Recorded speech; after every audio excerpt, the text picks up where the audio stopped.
we are back. Thank you very much for waiting, guys. We are now in our top 4 for the Weiss and Chill Xmas or Christmas Bonanza. I hope you're all having a fantastic day, evening, wherever you are in the world. We have got a fantastic variety of players in our top cut now. So we have got one member in the UK. We've got Kronos. I want to say it's Croatia. Croatia, Brandon. It's Australia. Oh, Australia. Oh, bloody yeah. So Kronos. There you go. Oh, it's just we put KR for this. Okay, so we got Australia. We got the UK. Alex, I think, is from Canada, and then Grinsky in the States. So we've got all nationalities here in the top cut. It's absolutely awesome.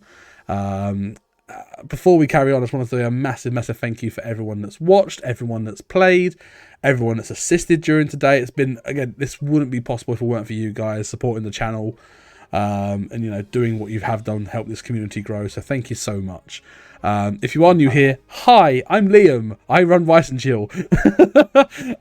If you are new here, please consider hitting that follow button. Let's try and get to 300 by the end of this stream. It would be great to hit that goal. If we can do that, that would be very much appreciated. So please, you know, share it with your friends. I'm going to delete that spam because go away. But yeah, by all means, please follow. Please check out the channel. Please check out my YouTube channel. Here's the links there. And if you haven't already, check out my Discord. Feel free to join the community. And I hope to see you guys there. But without further ado, let's go into our top 4 decks. So we've already had Brian, which we saw win in top 8 there. So he is actually playing against 8 standby Overlord in the form of Chronosay. And then the game that we're going to be streaming, the 2 players have already been on stream. And we're going to be having Garinsky with his 7 Deadly Sins build versus Alex with his 8 standby Mashoku. To go over the deck lists, I would like Alex and Chris to jump in. Here comes your deck list. Whoop, whoop, whoop, whoop, whoop. Yeah, so this is it's a pretty standard Mashoku list nowadays. We've got obviously that restriction now that applies both in English and Japanese. So they have decided to run the rest counter, which means that they don't have access to that 2/2 Islane, which is generally just such a beefy unit, as well as making everything else just generically beefy as well. So instead, they have decided to run the 2/2 Roxy, which is beefy itself, doesn't give out the extra 1000 to everything else. So we are going to see that slightly slower. Oh, sorry. Did you say Roxy?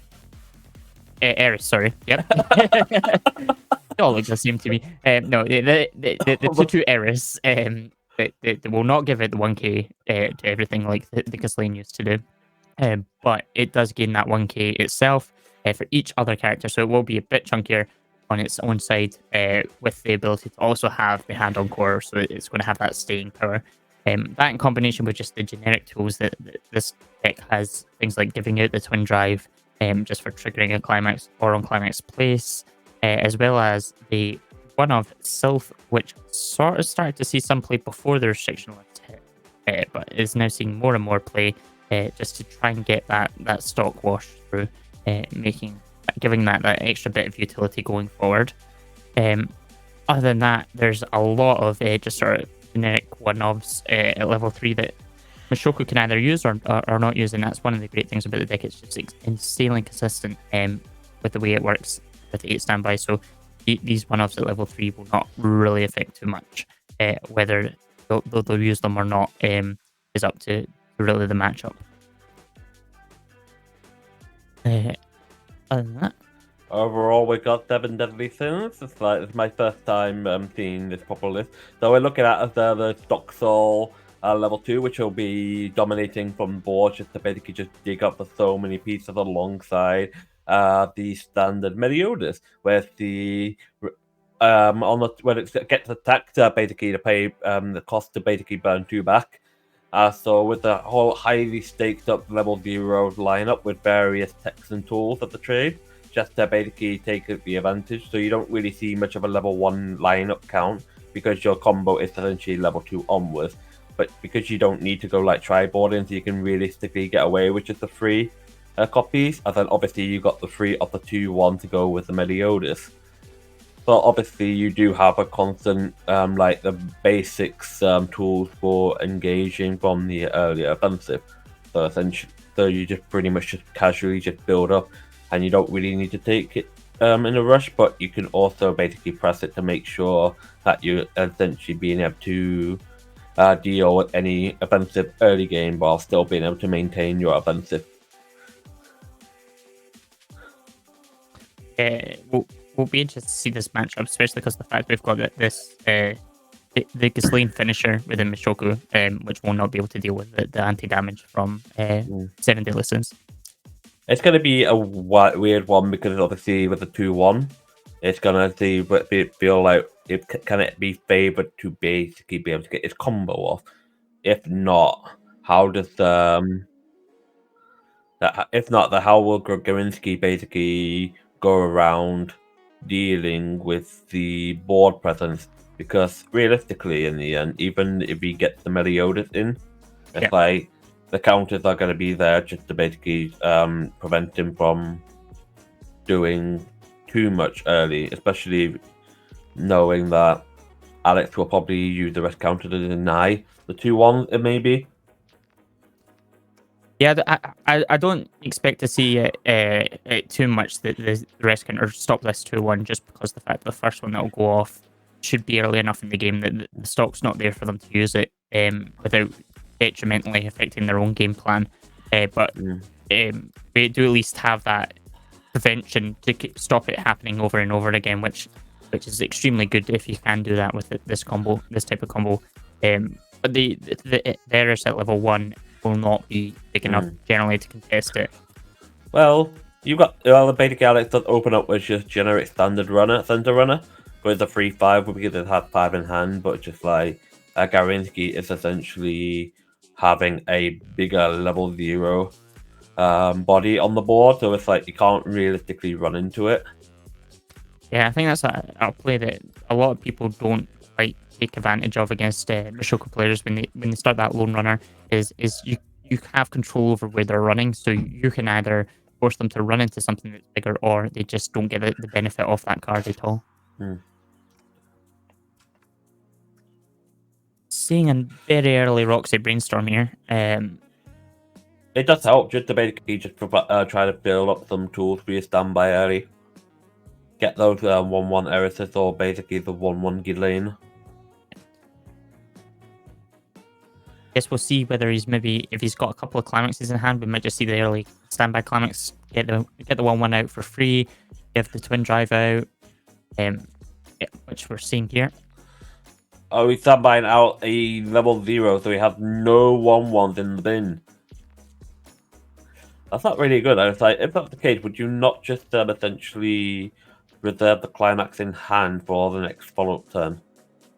I think it depends on your hand state. If you've got that double climax in hand, you may as well play this just now and just get it out of your hand. You can generate the extra stock control over it with the twin drive.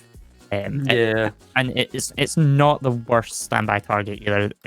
This Eris, because it does have that effect of when it's sent to waiting room. Well, the ban just flips top 2 climaxes on the top 3, which is not good. I mean, it's very limited what you can do now. So just seeing the 2 climaxes just means you have to be now careful on how he progresses the next turn. But because there's nothing to really tell him to clock me to level 1, so you can just try to get the 2-1 on board. Yeah. Like realistically, he could, but is it really worth doing it right now? Because there's no reward for doing it. It's one of the more awkward things with this sort of combo, especially with the early play condition being of 4 or more other characters. The fact that you need to sort of generate that hand early game so that you can have the ability to definitely get that full field and then play the 2-1 to get the combo off. Well, he just hit 2 of the brainstorm as well, so his hand is pretty big for now. I think this is the correct line of playing, I think, to take against this. If you're getting that massive hand, which is just guy. Against guy climax. Literally, if you can just get that damage pressure on, I think you're not going to struggle too much to get the reverses against Shoko nowadays, especially when you're only needing it in that singular lane. And that's one of the great things about this climax combo is that it is just a singular lane you need to reverse to get the combo off and generate the hand size. With Mishoku not really getting the board out ready just yet, it just means that it does give some leeway for Seven Deadly Sins to try and see at least hit the combo off in the next turn. Yeah, it's one of the things that, even looking at the list just now, obviously we've still got that the 2-2 Eris in the Mishoku list, but it's only big on the turn where it's up in the front row. It's not buffing up these 1-1 Erises like we used to see with the 2-2 Ghislaine, making them huge.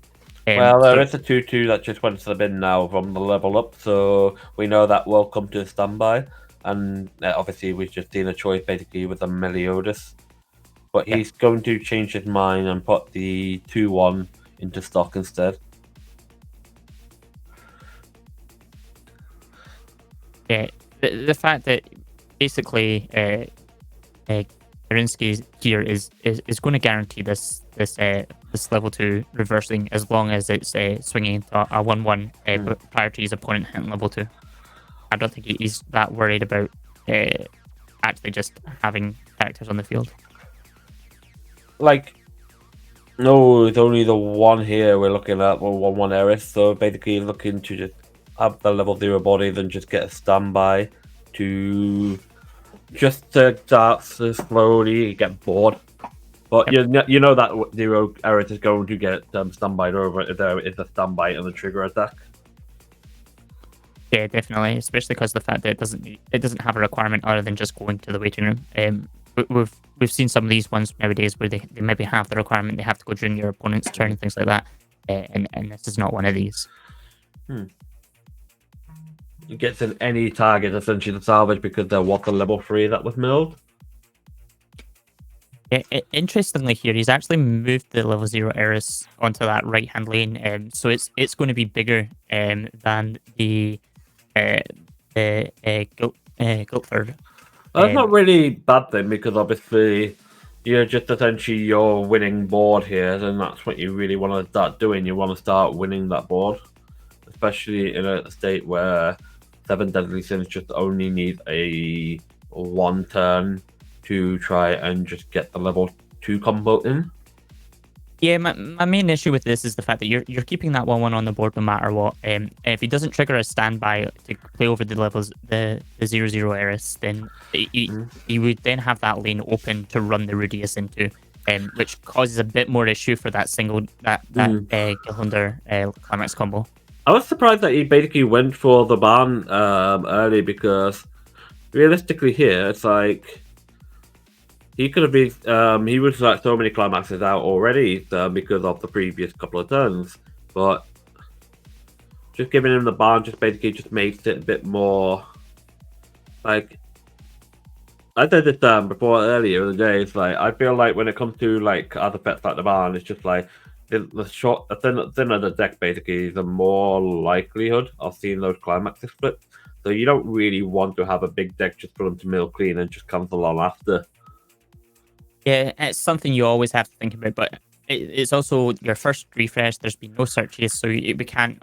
This deck state's still very much in limbo, so it could have been the fact that could have hit a climax as well. There's just as much chance of that hitting a climax as it's not hitting a climax in reality. When it comes to the deck state and that, just like you want to try and find the odds more in your favor than against, and that's pretty much like those are the odds that you want to be targeting for. I think this is going to be a make or break turn, really, for the Seven Deadly Sins player here. Does he have the climax and the combo? Brainstorming, they're hitting 2 copies of the level 0, and then also 1 copy of the climax that he actually was requiring. So, does he have a climax in hand that you can potentially climax swap into?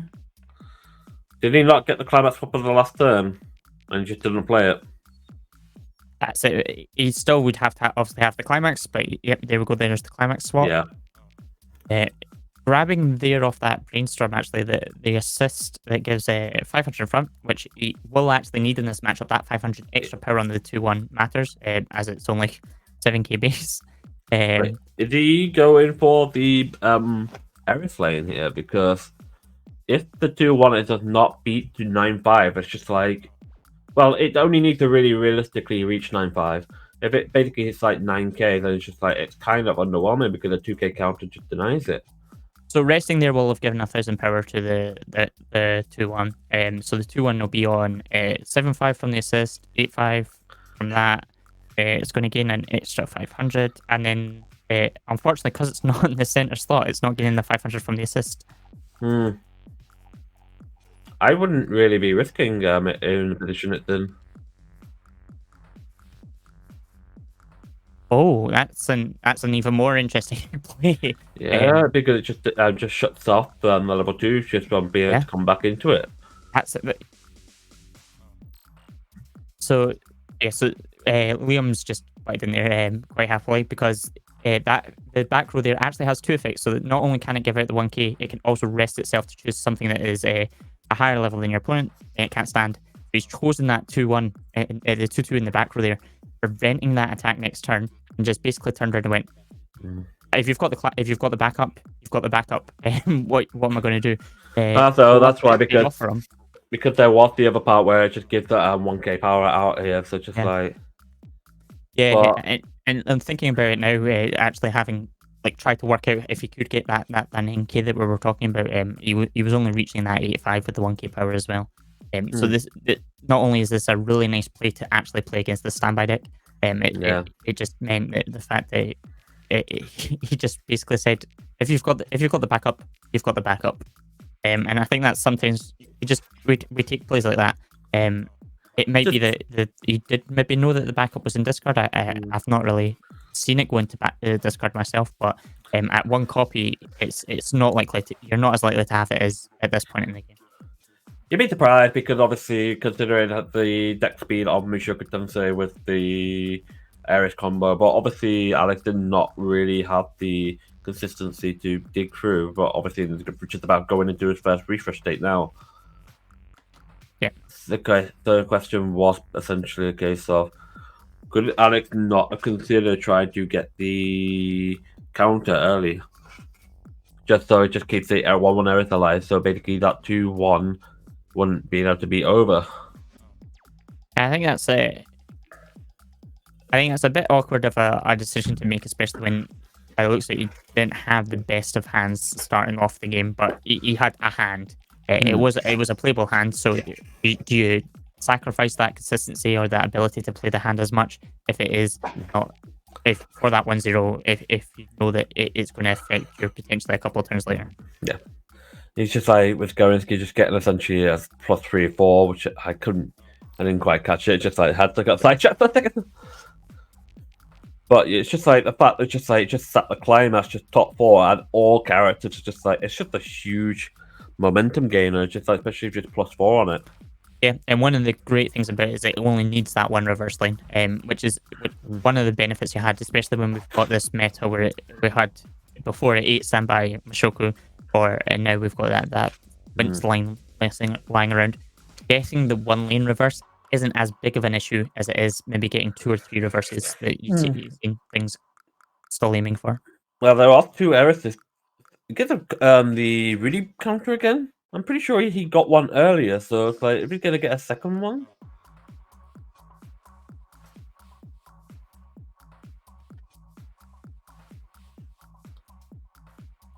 So he's not grabbed that. What will he? Let's see what he did. There, I know that there is definitely one of the counters I believe is in stock. You might have just go with that brainstorm. Right, so it's gonna go for another combo turn, I guess. Or it's essentially gonna just try and just keep against the board, because obviously the errors is like matching with the 2-1 on its own. No combo, it seems. It's just like gonna try and he's just bigger in every one of these lanes, other than the potential of that 2-1 being bigger. The 2-1 is basically double check actually. The 2-1 is currently 8-5. Because it gains 1k off of the character in the center slot, as well as the ability to block backups and events. All right, because it gives the vulnerability during this card battle, opponent cannot play events or backup, so realistically, you just beat over anyway. Yeah, that was the other thing going into the last turn. So it just generally just gives you a free reverse. There's nothing you can do. Yeah, it's one of these things that this combo is just extremely consistent for this deck, especially because the fact that this is also the bonder or the 2/1, the Margaret. So we see the side into from the Roxy is a bit interesting. But I guess you can't guarantee the reverse. You can't do anything about it. So I mean, if you just get the Merlin back again, it's just like just brainstorm and hit the 1/0 if you can. Yeah, we will potentially just see him stun that. I'll need to check the wording quickly. Yep. So you can again stun the 2/2 in the back row, and then if he can get the Margaret again, then he can guarantee that he's going to get that reverse again, and plus even more off of this combo. This is what this combo really wants to see. It's great seeing that one turn of the combo going off.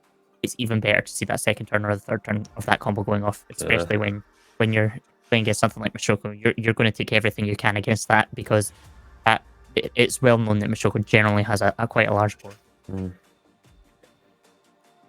Well, with the pay 1 ditch character top 4 just to grab anything essentially. Does it grab anything? Yeah, just grab any card. Yeah.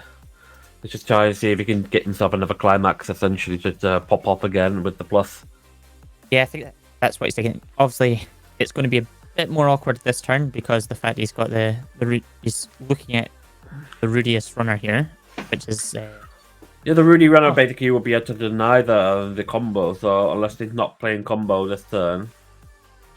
Choosing to give 2k to the 2/1, so that this Meliodas, when it comes to play, it gives 2k out to a Britannia character, and then during the turn it gains 2k as well. So it's just pump 2k here. I think he's gone for the stun again. I don't see why you would go for the power pump in this situation just now. You'd only really want to go for the power pump if you basically need to. Oh, I think that that reaction just showed he doesn't have the climax in hand anyway. So that'll be an interesting part. That's fine. I don't think he's going to complain too much. The only issue you might have though is that 2 climaxes there again. Yeah, so it comes back with the 1k assist as well. He did have the option there though to discard for the climax, because the Aline there is basically just the cowgirl from Goblin Slayer. Sorry. So it's going to play look at top. It's a on-trait character at its hand, discard one. Its second effect is discard a character, a traded character to draw one. Yeah. So he could have just drawn into it, getting the Margaret there. I think he's drawn into it, and then just going to there. Oh, he had the climax. I was wondering what he was like pinpointing on, or is it something else that feels? The other issue he will have is if the Rudius runner runs it, the power is not great enough in the center slot to get over Rudius. So you can side anyway, so it doesn't really change anything. Yeah, other than keeping that Rudius on the field, which is this Rudius is doing some amount of work by staying around for so long. That's a choice. Gonna get that Medio. Yeah, there we go. I have to get that Medio to hand. The 2 sticks, so this is good for him. He's pushing through the damage. It's about equal, so both sides are on level 2. Then for 2, 3. For 3, that's better. 3 cancels. I like to get just a bit. I'm happy to see the attacks getting cancelled, just to show he's not getting pressed into the later stages of the game. Is he only going to stop at 2 essentially just to get, or is he going to try and dig a bit more? But if he hit his hand at 7, it's like you could potentially be a bit more greedy, especially if you are a fair few climaxes out. Yeah, I think he's probably still got at least 1 or 2 climaxes left in the deck, so he's probably wanting to just play it on the safe side, build his hand back up to that 7 card hand limit, and just wait for the next turn and see what it brings him. Well, with it, it's 2-2 Eric being shut down for 2 turns. It's just like it's been a bit of a struggle for Alex to try and maintain any form of board presence here. Yeah, especially because the fact that he's not then moving it up to try and free out the back row for another standby play. He didn't have the standby last turn, but not having it last turn would have meant that it was either one less swing or he was playing over something A hard play one. Must be desperate to the point where just having a hard play one. Yeah, it's not the worst play. He's going to clear out this 2-1 and then should get over the early play as well here. It's only getting the power during the turn, so it's back down to just 9k plus any assists that's got, which are currently 0. So it's not a massive threat to get over. So you might see it get over, or not. He's just going to crash into them. Just trying to win down this board. Ooh, gets the standby. That's the what comes exactly out? where he wants to see the ball coming out. Yeah, that's exactly where he wanted to see that standby if he was triggering one this turn. It's just like it's really good. Wait, why is he double triggering? Luckily, it was quite an easy reverse for them. So they've managed to get that reversed. And Arinsky does have that knowledge that is just basically a damage on top of the deck. Off of that, but if you had the Roxy 3-2 back row, there'd be a different story, but all the climax in play, but he didn't have either. Yeah, I think that's basically most of the story is Alex has not seen the parts he needs to see, and the part he did see basically got shut down just by one simple back row here from 7 Deadly Sins. Don't you think that basically when he plays the standby to spawn that level 0 Eris, is basically he could have just kept that and it's just like potentially getting him a bit more bored? Looking at it now, I think that probably would have been the correct play, but at the time, I mean, I don't know about yourself, but I didn't even know this back row existed in 7 Deadly Sins until he got played here. So to be fair though, both players have access because it is an open deck log. So yeah, but the other thing we've got to think about with even though it is an open deck format, they have to keep that pace of play. They've not really had. This is now basically round 8 for some of the players. Round 6 for most of them. So round 7 for most of them. So a lot of that they've been playing a lot of games. I don't think these two players even met in Swiss, so they don't know what each other's deck does. Obviously, Gorinsky probably has a slight advantage because Mishoko is generally a more meta-defining set than 7 Deadly Sins is. But 7 Deadly Sins obviously still sees some amount play. It's level 1 combos and stuff like that tend to move around a wee bit. The settling on Meliodas tends to be how they've all settled. With the 1-0, it is fortunate for Alex that the back row does not target front row to prevent standing, though the ball is relatively safe here. Unless they basically beats over by sheer power. Yeah, and I think that it's a really nice tech coming into this meta, this Grimoire. As I say, I don't think you would have opened up the deck list and been like, oh man, that's a card, I need to look at that card. Especially when you're constantly maybe just loading it up at the beginning of the game to make sure there's any translations that you need to look at or any card face that you need to look at as they're happening. You don't really have that time to sort of study a deck in between rounds as much as I think a lot of the players would maybe benefit more from the open deck format if they had that time. Especially, they did in theory have that preparation time going into Top Cut, but then preparing for 7 decks or just taking that time to sit back, relax, take that break that you've not had all day, grab some food, grab a glass of water, stretch your legs. It's been a long day for them, so there's a lot that they have to do. Giving it a good all hard removal. Pop all. Yeah, that is one way of dealing with Paul. Actually, 1-1s are really effective when you just swing for 1 against Paul because they can't. It's very unlikely for them to cancel off, but it's just like, and it just gets rid of a very nasty body. Yeah, and they might not even decide to do the effect because really losing the hand and everything like that, or that one turn is are they really going to take that hit in their hand and their stock just for that? Yeah, especially now the Erithas have gone down to 9k essentially. That means these Diane's, is it Diane? No, it's not Diane, is it? It's Diane, yeah. So basically it's just like 11k into a 9k, which means just like their bodies aren't. Well, the refresh counter basically make it 500 over, but he did give an extra 1k, so basically it just scales right out of the reach of it. Yep. So We are going to see the double Eris front row at least this turn, because the stun would not have been able to go out on that this turn. Bit of a finally, so but the Diane are back down to 9k. Yeah, and I think that Is the Grimoire 1-1 not dead? Or did he encore it?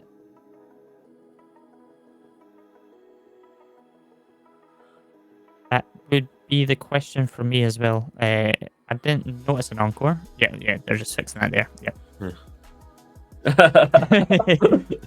It's likely, and I'm sure you've done it as well, where you sit and you shuffle up for your refresh, you deal with your refresh, and then realize, oh, I've actually got this reverse character I had to deal with at the encore step that now happens, but I've just sort of progressed naturally onto the end of the attack phase because we've resolved the encore, the refresh as well. Well, It's we one of know those that, things that it's both players just keeping a track of the game, so it just helps so much when both players know what's happened or is happening. Huh. So I'm surprised they didn't pay Brainstorm just to pay out that Paul, just so it's in. Yeah, I don't think the Paul is that detrimental to his game plan that he's willing to just eat the stock for it when he's going to have to potentially play 3 level 3s next turn, because he's not really getting his stand his hand or the effects out as much as I think he would like. Well, the Erithas are 12, one of them being 13. So that's generally enough scale to be over. Yeah, and the fact that he's now played out the Roxy helps greatly with this, in the fact that you're now paying out any standbys that you do trigger, you're now paying out for the twin drive. They give the Roxy also does give out power if I'm when you hit the standby.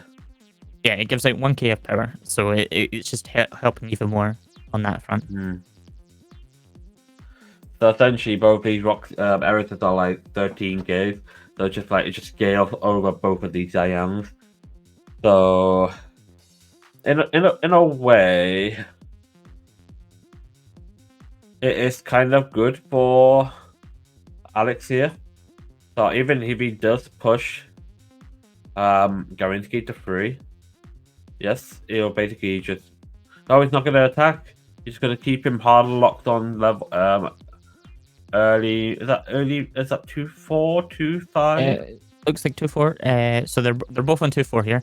I don't think this is a bad play. We saw this earlier against I think it was against the Log, and I think we also maybe saw it against the 7 Distance player. Where what you want to do is you want to hit level 3 first, get your finishers off, get a turn of your finisher going off, try and push that damage there at that point to bring it back in, and put yourself ahead on the damage. Realistically, it's just like you don't want to give Meliodas too much free time. That's 4 climaxes of the brainstorm. If I was Alex, I'd be extremely happy seeing that. Even though Gorinsky here is going to get loads of hand off of this, I still love to see 4 climaxes as an opponent against that. That just means that there's more damage for you to stick next turn. It generally depends on the circumstance, because this is the newly refreshed deck state, so it's just like hitting the 4 like that.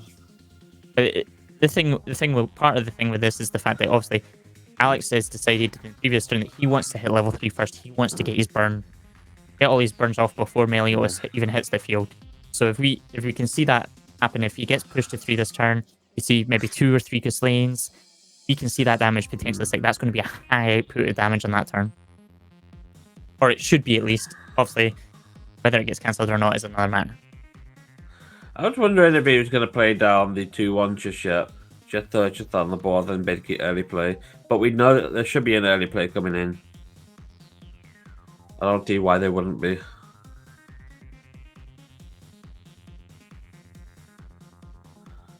So we've just been given by Hawkeye. Got VAR on the stream today. VAR.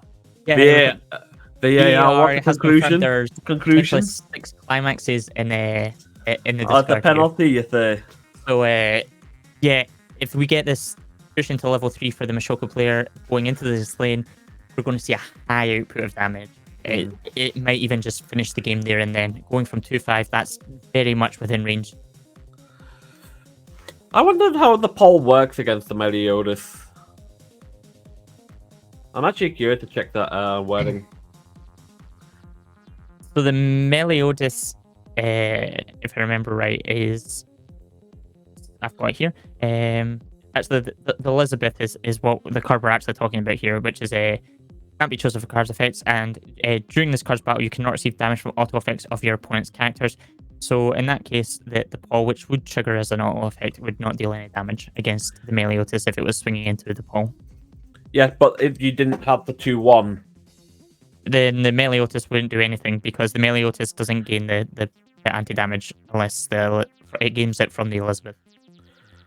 yeah, I know, but what I'm just saying is like if you basically didn't have the 2-1, but you had Meliodas, but a Paul swings into the Meliodas. Oh, the Paul, if the damage dealt, the 2 that you take from the damage is cancelled, then yeah, you would then get to do the Paul damage on that. That's what the Paul triggers on, because the fact that it's still in battle at that point. There was some random moment recently I had this, I believe it might have been against... what was I playing that time? I think I was playing Love Live. OG Love Live, where that mattered. Love Live? Yeah. I think he's just going to go for swing here to just try and get some sort of damage through. Cancelling here. So that's nice XD, I think, for Mashoko to go into.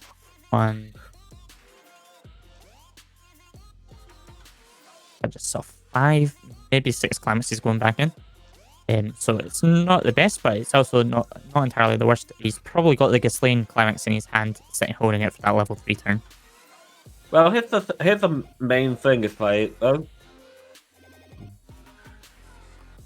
here's the one thing. It's like those Dianes. It's like they're only swinging 12k here, aren't they? 11k here, aren't they? Against the 12k Erisys.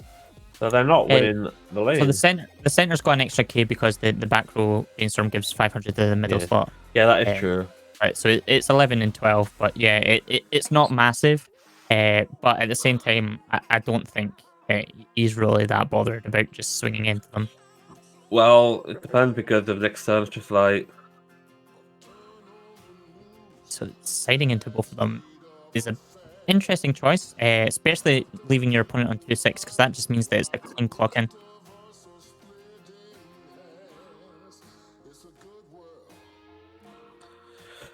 The second side really didn't start to pay off with that ability to just stick your opponent to the 2-6. You know, I'd be tempted just to level up and just do a stock swap, depending on the climax out right now. But we're not even seeing the clock level here, so we might just see vanilla swings on their return, which I'm not too adverse for him. He does get to then generate a bit more hand, a bit more stock going into the level 3 turn, but while we see the Erisys here side attack into the Dianes, and they'll have to be very conscious because they have only got that just a very thin margin of a minute over on time left. I'm just waiting to coming in essentially. Well, the big thing is just like there's the Elizabeth counter, which is just a exchange. No, it's a free fresh. Refresh. So it's pay 2 free fresh. Pay 2. Oh, that's a very good circumstance for him right now to take. Yeah, that basically means that the follow-up turn for the Ghislaine would not have benefited as much. He does have an anti-change in the deck. It's just like it's a pay 2 sack 1. Just to basically to put a waiting room.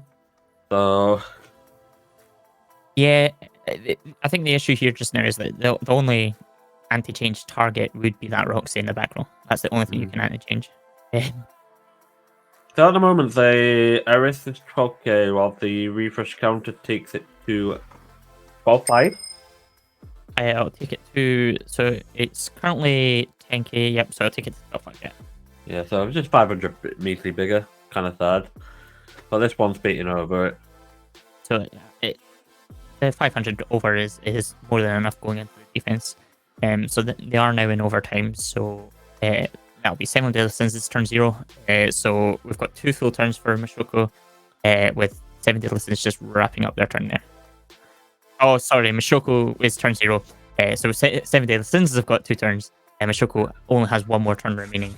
That's kind of grim for Mishoku though, just to basically get into time right at that very last second. Yeah, especially when they're only going to see 1 turn at level 3. I think at this point here, the 7 daily since player has just got to push through the damage, and every damage is just an advantage that they're gaining on this front. Like, if I was 7 Deadly Sins, I'd be questioning whether or not, because, yeah, to go into the Meliodas here, because realistically, you're only going to have 1 shot of having the Meliodas combo doing anything relevant, and it's basically now. So, but it's a big thing. It's like, how much stock is they've got? About 4 now? Yeah, I don't think they're maybe going for the Meliodas this turn. It's the Meliodas combo. Sure, it would be nice, but I don't think that they're going to rely on that too much, especially when they've got another turn to follow up on. What they might just do is without the Elizabeth, they're not guaranteeing the fact that they're not going to get a swing back, so they may as well just go for trying to clear the field. The player has to rebuild their field in some way, shape, or form, and then in the following turn they get another turn in theory off of this. I wonder what happened with the remaining game. I actually do not know, because I'm watching this, so I have zero idea. Yeah, I think they may still be ongoing as well. I've not seen a result reported for them. I will double check to find out. But we'll see. But yeah, the Sins player just swinging in here. Yeah, so he's just going to try and push some damage. So I've just been told that Overlord is in the finals. So unfortunately, we see the intro run there for Log Horizon. But it will still have its 3rd and 4th place playoff. So we did find out that Overlord did win the game in the top 4, so there is no Log Horizon in the final. Oh. So I just did see when to find out. 4 damage sticks. So it's not the worst. There is potential here, obviously, just for Mishoko to sort of. Realistically, he's got enough stock to triple combo. Yeah, he's got more than enough stock. I think that extra turn he had last turn of just not leveling himself up to 3, getting those level 2 swings just helped greatly for that. Whether he has the 3rd Ghislaine is another matter. He doesn't even need a 3rd Ghislaine. It's basically a Roxy 3-2 will also do the work. But I guess not, then.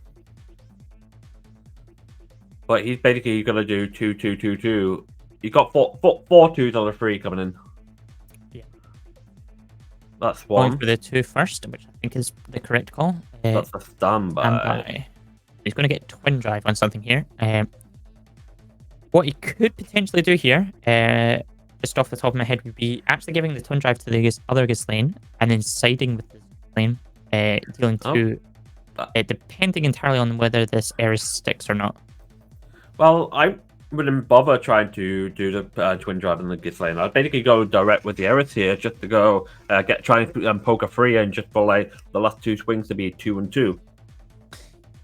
Yeah, I think it entirely depends on what happens with this Eris damage. If this 3 sticks, then I think you give the Twin Drive to the Ghislaine no matter what, because you don't want to be Twin Driving on this Eris. Oh, did he go for the barn first? He got for the barn first, so it's just a question if he's going to do the barn or not. So just gonna go 3. Yep. Ooh, the 3 does stick. So this Ghislaine is basically 2 lethals here of 2s. Yep. That's the scary moment here. Cancels. That's like, is that for 2 still? Oh, cancels as well. That's ideal. Scary, but We still need to see the damage stick here from the 7 Deadly Sins. This is obviously turn 3, so we're going to have that moment where this is the final turn of this game. So we will see whether...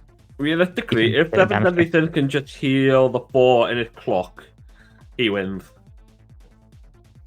Yeah, I don't think he has the stock really to do that, though. He's sitting there at 7 stock, so we'll see. That's triple Meliodas. Yep.